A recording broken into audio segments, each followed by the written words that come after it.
You're up, Ms. Norman. 2017 budget. We still got 21 days to approve this. What's the rush? Early this year, right? She wants to sleep. That's right. Want to get some other work done. Okay, so tonight is basically a culmination of the items that you have approved the past several months. We do have a statutory requirement to approve a budget by June 30th, as was pointed out. Our budget does address several components of our CSIP, highly qualified staff, instructional resources, student performance, as well as governance. Missouri Statute Section 67, 10 requires that we have various components in the budget. Those components are included in the budget that is being presented. The budget message is included in the very beginning of your budget package. The budgeted revenues, where it compares the prior 2 years by fund and source, is on pages 21 and 22. Expenditures, as required by statute, is pages 24 through 29. The detailed debt service obligation information is 90 through 96 of your package, and the budget summary is contained on page 17. So we are following statute by having all of those components.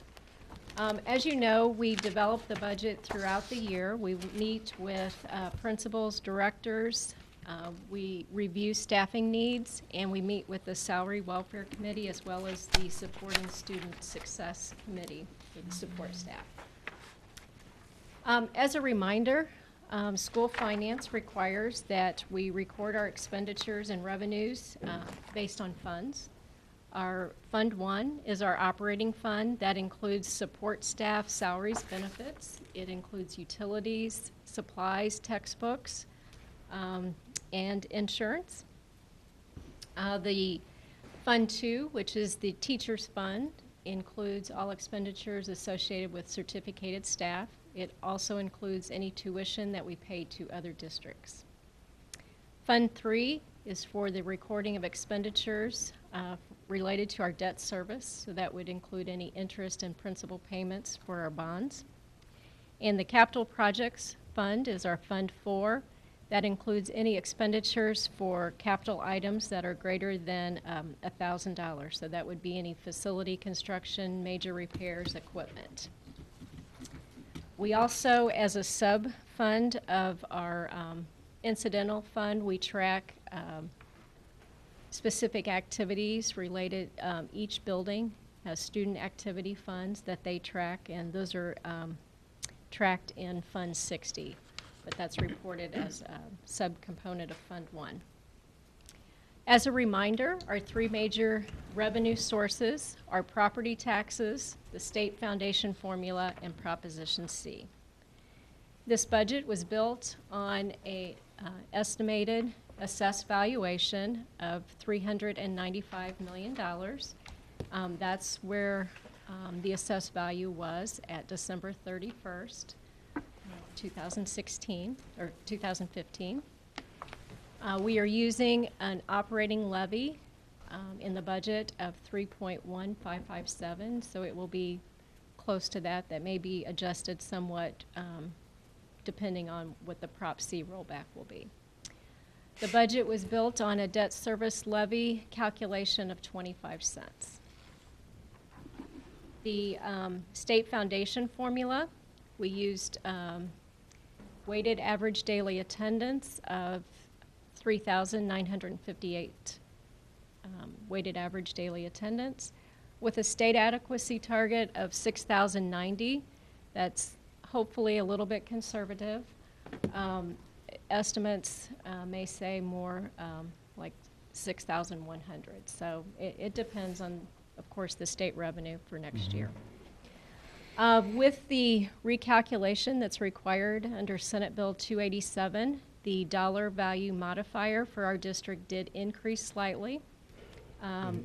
prior 2 years, it was 1.012, and it went up to 1.014. So we've got a little Only bit an of that. accountant We'll would take love, it. only an That's accountant right. would love that increase. Exactly. So the Classroom Trust Fund, which is part of the foundation formula, I like to remind everybody that this isn't additional funds that we receive, but it's separate tracking for those funds that we receive that are related to the riverboat gambling funds and the lottery funds.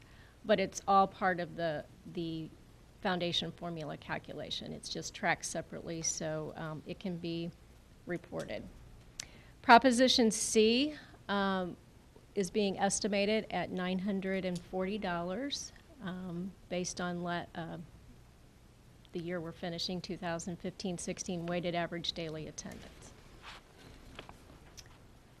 This particular slide, which a little bit hard to see, does show the three major revenue sources, and we are projecting that for fiscal year 17, those three sources of revenue will increase just over 2%.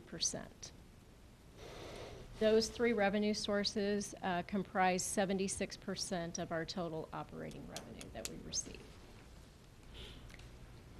Breaking it down by fund, comparing revenues from fiscal year 16 to 17 that is budgeted.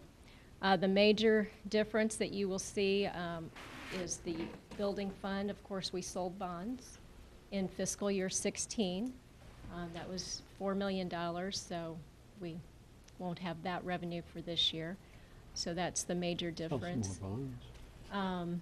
We will be spending those funds in fiscal year 17. This is just a different breakdown of the revenue by source. This is looking at the local, county, state, federal sources and the comparison between the 2 years. Again, line 5600 is the recording of the sale of the bonds. Also, we sold one of the RTI houses. So that was $192,000, I believe. It's in that range. So we won't have an RTI house to sell in fiscal year 17. So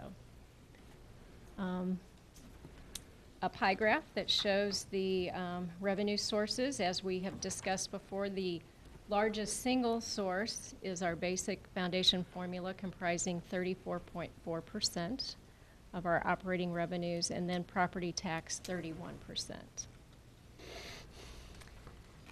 Moving to the expenditure side of the budget, this is looking at our expenditures by function, and the major increase that you will see in fiscal year 17 is in the facility construction line.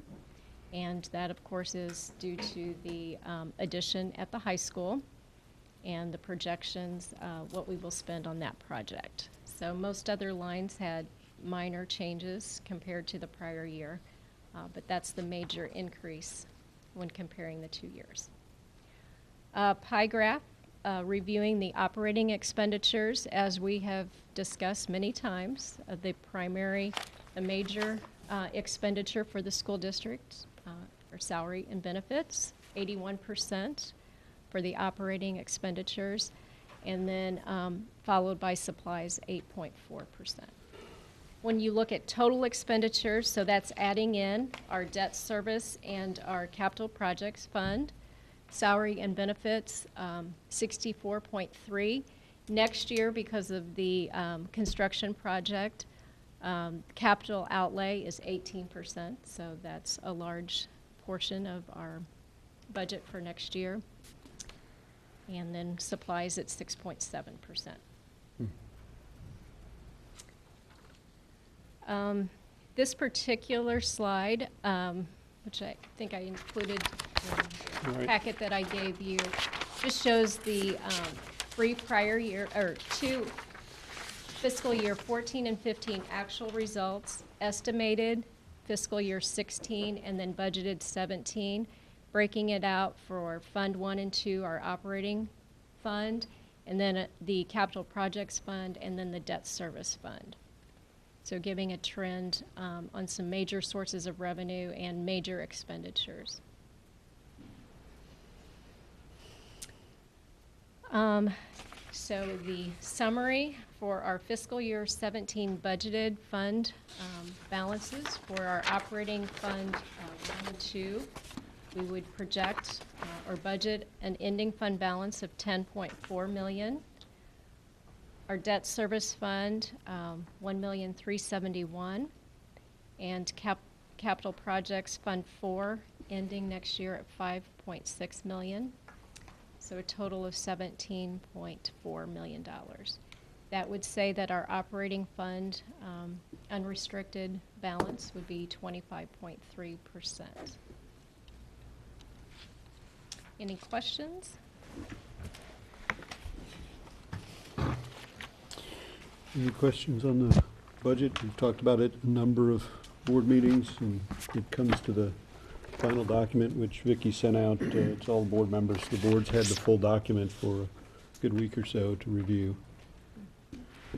Questions? Is the estimated fund balance for 2016 used in the calculation? Is that the Yes. number that ends up getting used? Okay. Any other questions? So our recommendation is approval of the FY17 budget as presented. Your motion? I'll make that motion. Thank you, Jim. Second? I'll second it. Thanks, Greg. Any further discussion? All those in favor say aye. Aye. Opposed? Budget carries. Vicki, as always, thank you for your good work on this. And thank your staff, too. Too bad the state won't let you do it on that one page.